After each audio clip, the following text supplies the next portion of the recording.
Kanina may kapwa senador na si Senator Bato, si Senator JV, na nawagan na wag nang kunin muna yung sweldo.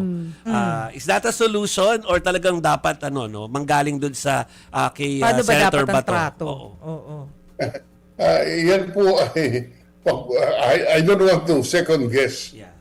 Senate President Tito Soto, but talagang siguro naman yung opinion ay ng public opinion is in favor. Kung wala po, hindi po kayo nag-attend ng sesyon, kung hindi nyo po ginagampanan ang trabaho, dapat naman wag lang kunin yung sahod.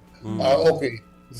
Yung panahon ko po si Senator Laila de Lima, patuloy po ang pagbigay ng kanyang sweldo.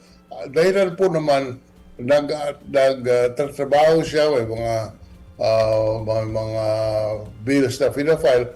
Ngunit ang pinaka-importante at pagkaiba sa sitwasyon ni Senator Bato de la Rosa, si Laila de Lima po was imprisoned, incarcerated. Right. Hindi po dahil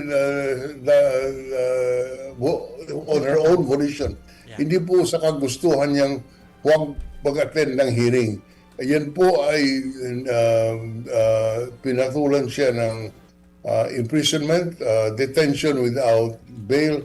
Kaya yun po ay by justification for continuously paying her salary as against the present situation where Senator De La Rosa, on his own volition, has not been attending these sessions. Although admittedly, wala pong